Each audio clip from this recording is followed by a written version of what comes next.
Welcome to the Demon Hunter Starter Build Guide for Diablo 3 Patch 270 in Season 23. In these videos, we take you from 0 to hero, from level 1 all the way up to your Hadrig's Gift 6-piece build recommendations and beyond. All these videos are heavily based on getting your Challenge Rift cache. As of right now, we don't know when the season is going live. Whenever that is, whatever Friday the season is, don't do your Challenge Rift that week, just save it and then complete it when the season is actually active. You can unlock your blacksmith, all your professions to max. You can have BLUDDSHARDS at level 1. You can cube something. It's just a really good welcome package to the season. Really quick, if you could leave a quick like on the video as it helps the YouTube algorithm tremendously, I'd appreciate it. Let's start off with level 1 BLUDDSHARD recommendations for the Demon Hunter.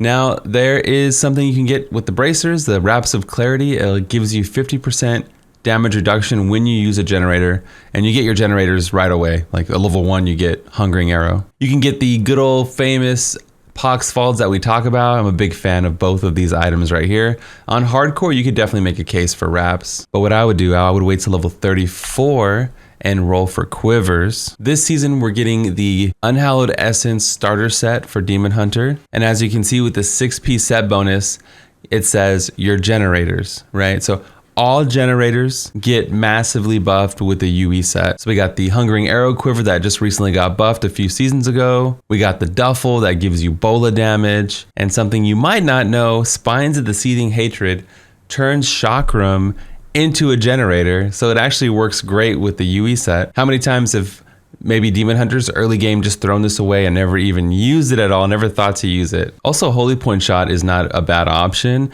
It doesn't synergize with the set, but you can just crush content while leveling. Sin Seekers does give a multiplier to rapid fire, but it's arguably one of the worst options. It's not that good for leveling, but at least it's something, right? There's like 4 out of 7 items here that would be really good. So just save your blood shards to level 34. If you open up your cache to unlock your other stuff and you get capped on blood shards, I would probably just roll for those Pox Falls, because a lot of the builds that we're going to showcase are closer range builds in the beginning. Now, if you're paying attention to the Challenge Rift, you also get a Hope of CAIN recipe for free. Obviously, you have to run and get the cube. You can get the cube whenever you like. I usually get it before level 20 because the first 20 levels come very fast. You definitely, in my opinion, got to go daggers with Demon Hunter. You have a 100% chance to get a Carly's or a Greenstone with 1 Hope of CAIN upgrade. The Carly is more clickable, like you just go in there, you hold down Impale, and you just throw your knives and just wreck everything, right? It's more of a spender type build. And the Greenstone fan is a little bit more passive.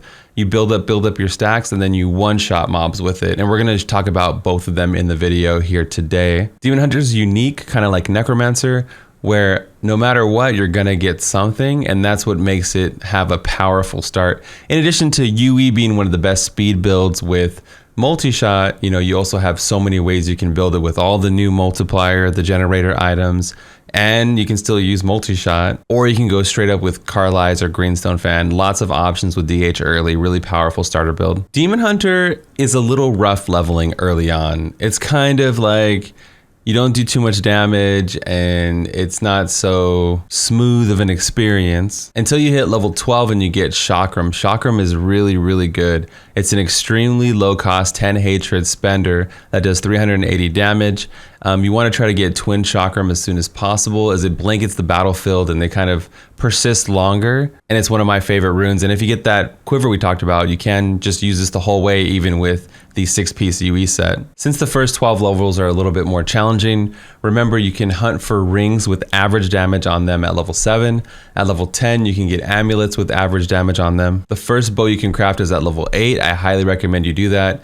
And then you get one at level 12, but by then you get that Chakram ability and it feels a lot better. The Challenge Rift also gives you 5 million or so gold, like 4.9 million gold. So you can actually buy yellows at the vendor if you see something like this bow right here or whatever, just to like give you some tools if you find yourself slogging early game. I know it's only the first 12 levels, but it still is kind of jank even on hard difficulty. As soon as you max out your blacksmith, remember you can make a level 70 sage set and give it to your follower. Followers have a whole new mechanic where they can give you certain bonuses. Make sure to check the description for the follower guide so you're up to date on all the follower changes. The first greater rift you do every single season, you get the powerful gem. You get the Legacy of Dream gem within the first 2 or 3. The first time you kill Malthael, you get Reaper's Wraps, which could help with the resource if you're using certain abilities like multi-shot. If you hit 70 and your gear looks a little not up to par, you can always craft gear. You can get some really good stat priorities like double crit, or if you happen to get a Dawn, try to focus on cooldown to get that Dawn maxed out so you have perma vengeance uptime. But Demon Hunter has it pretty easy because you're gonna hit 70 and you're gonna have that Carly's or the Greenstone fan if you go the dagger route. With the Carly's start, I like to use a one-hander hammer. Like in the other builds we use a two-handed hammer because that has a high range. I like to use a one-handed hammer, and I use bolas, Impale, Ricochet, so you get that extra bounce. And then here's the rest of the build if you're curious. And all you pretty much do is you're gonna spam Impale. You know, when you're out of resource, that's why we have Bad Companion to get it back, and I have Vengeance Seed to get resource back, and maybe you wanna make a Demon Hunter Cloak because you can get Hatred Regen. You can also get Hatred Regen on your Quiver. So this is like all about Hatred Regen because you're gonna be spending resource constantly. Now, one cool thing about the Carly point is it refunds Hatred if the enemy's already impaled. But what happens is everything gets one shot. So hopefully with the lightning rune, it can bounce back and give you your resource back or whatever. You might have to even bump it up, but then you might be too squishy. So it's kind of like this weird give and take early on, but Carly's is great and you guys will crush the content for sure. The second start would be with the Greenstone fan. Again, really high multiplier one-hander. I go with bolas again because of the one-hander, fan of knives, smoke screen, and here's the rest of the build. You can see we're using Darkheart for the survivability because this is a kind of a weight type of build. Let me equip it really quick just to kind of show you how it works. Every tick of fan of knives, you get about 4 crit. So it says sharpshooter, gain 4 crit every 1 second. This bonus is reset 1 second after you successfully crit. So you can see on the sheet here, we have 100% chance to crit because we're just sitting in town, it keeps building. But with the Greenstone fan, you also have to let it build. It stacks 30 times, as you can see. Every tick of Greenstone is not only 400% damage, it's also about 4% crit. So it's a nice way in your mind, 400 damage, 4% crit as you're waiting, and then you blow things up. I do also like the Scoundrel follower with this build because the Scoundrel gives you crit and you want to crit to make you're doing these big boom hits, and I'm going to demonstrate it because this one's not like Impale, this one's a little bit more unique. So the Scoundrel has a passive crit buff and he has this ability called Knight's Veil. The Scoundrel launches a cloud that covers a 20-yard area and lasts for 5 seconds at its base value, and all attacks against enemies in there are crits. So if you see anything in the dank clouds, make sure you pop that fan of knives, right, to get that extra damage. You would use this starter build to go through and get your Haedrig's gift. So I'm just running through here and I'm waiting to look for an elite. You can kill density packs, but it's a little bit more passive of a build, I know, but like this, boom, dead, right? And now every second, it's 3, you can see the 3 stack down here, and your sheet is going up. So it's 4% crit and 400% multiplier every single second. So if you have to use it, you'll probably one-shot at almost any level. Like we have 10 stacks here, and then we one-shot, and then it's just building. And there's an elite here, so I'm just gonna wait. If I get in trouble, I'm gonna pop Vengeance, kind of run around. I think Tumble's better too. I've been going back and forth between the two, and then look, we just one-shot, right? So this is kind of cozy. You just go through, get your Haedrig, not a care in the world. There is another rune that does more damage, but it has a 15-second cooldown. It's the lightning rune. I don't particularly like it because I don't have the freedom to cast. This one uses resource actually. So this way I have the freedom to cast whenever I want. If I want to do another one back to back like that, do another 17 million damage here.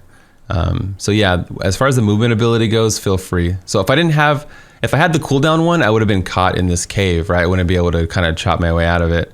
And right now I have 4 stacks and I just walked up to this elite. I'm just gonna hold off for a few seconds. I might even pop Vengeance and then try to get the kill on him just like that. So Greenstone's actually the freaking money maker. It hits so hard. It's just, it takes a little bit of an alternate playstyle. You could probably even use like a Keela or something and just run around and wait for your cooldown. I just wanna be clear too. I would use these sets to clear GR20 clear because having a fat multiplier like Carly's Point or having a fat multiplier like Greenstone is plenty to clear the GR20. So that's why my layout is like Carly, Greenstone, and then you go immediately to the 6-piece bonus, because whatever pathway you choose, that'll easily carry you there to your 6-piece set bonus. Okay, so now that you went through, you got your 6-piece UE set. Remember, your generators also do damage. So if you have the Duffel, the Spines of Seething Hatred, or the 6 Satchel, like these are the items would actually help you crush with the UE set. Multi-shot, so if you had the Yang's Recurve or Dead Man's Legacy, Quiver, these are all buff multi-shot. And Vengeance, still 350% increased damage for every point of discipline you have. So your damage is actually built off your points. Now, we don't actually have any from our followers. We don't have any in our Paragon. Like our Paragon gives us hatred, right? The main places you can get discipline is your Quiver. You have to have it. You can see we have it as a secondary. So when you roll bows and you have your 6-piece set, you have to pay attention to it a little bit. And then your chest piece has to have it, like we have max discipline here. Forgo everything for max discipline. Like even if it doesn't have main stat or anything, who cares, right? And then your Quiver. So your weapons and your chest piece. If you're lucky enough to get a Stone of Jordan, you can wear that. A lot of times they have max discipline on them, but it kind of is soft cap. You can't stack it. That's why nobody uses it. It kind of slowly loses its effectiveness. So again, because I'm making a build with nothing, we're going to test it like if we had nothing. Even though you guys are probably going to have the Greenstone fan or Carly's, you can actually stick to Greenstone and Carly's and go with Laud Start until you get something to synergize with the UE set. Like it's very flexible. When you go Demon Hunter, right? All the generators, you can go with the daggers, you can go with multi-shot. There's a lot of different ways you can go, and I really like the DH start this season. So here is the multi-shot 6-piece starter build. We should be able to farm T7 with this setup. Again, as long as you have max discipline. If you need push builds for any of these sets or anything like that, depending on when you watch it, next season I'll have my full website, bloodshed.com, updated so you can go through and find any build for anything that you need. Look how low our sheet is, 402,000, not like 6,200 decks, right? This is just ultimate bare bones testing. And what I made is just pretty much a classic Demon Hunter starter build. Like we're just using like classic, the cold rune or the lightning rune, sorry, fire at will, because it has less resource attached to it. But with your 6-piece set bonus, right, you'd be crushing T7. Oh, here's a goblin pack. Look at the guy. If you can kill a goblin pack like this, then you know it's legit, right? Because goblins like have more health because they can't actually fight back. So sometimes they're kind of hard to kill early game. Look at that, beautiful. Test complete, yeah. Farm on T7, it's a really, really good level to focus on from what you get, like based on the rewards that you get. Did we just run into a jelly goblin as well? Oh my God, the back-to-back tests here. Sorry I'm not picking up loot, but I am on the PTR. You can't take it with you, man. This is just a testing ground. It's a solid bounty build, solid speed build. You can blast GR90s with pretty much bad gear, so bear that in mind. Like it's really good overall. If it was me, for like end game recommendations, and I was at this spot right here with this set, I'd probably go right for the DML, honestly, and then farm the God set from there. So I would go over here and I would roll Quivers. And like I said, if you get the Hungering Arrow Quiver, you can use it with the set, and that's also used with the God Demon Hunter set. If I happen to get one of these 3 quivers that we talked about, I'd probably start going for belts, because there's a Hunter's Wrath belt. Your primary skills attack 30% faster, so faster generators, and deal 200% increased damage. So if I get one of those generator quivers, then I'm gonna be like, okay, I'm gonna put all my resources toward generators. If I had nothing, I might just go for quivers to start. In terms of endgame build, multi-shot's fun. It's not as dominant as it used to be. It's like a really strong B tier build, and it could definitely crush early game content for you, but it definitely falls off late game. You'll see a lot of Hungering Arrow UE Demon Hunters on the leaderboard, as it's a really strong build for the set. So if you want to be competitive with UE, remember that all the different classes have individual filters for leaderboards. So you could be overall rank 1, and then you could be rank 1 Marauder, rank 1 Shadow Mantle, right, and so forth. You can literally be rank 1 everything, or whatever rank you can achieve. If multi-shot's a solid B tier, I would say the Hungering Arrow UE is a B+. They're so close to call, I would just play whatever you prefer more. If you want something different, go HA. If you want the classic spray and pray and spray, then go multi-shot. If you want to support the channel and these videos further, you can become a Patreon, you can sub on Twitch, or honestly, just liking, subscribing, hitting the bell notification goes a long way for me, and I'd appreciate a consideration for any one of those. I'm gonna go back to be filming more videos. The PTR is going down tomorrow, so we gotta blast them out. Thanks for watching. This is Bluddshed, and I'm out of here. Peace.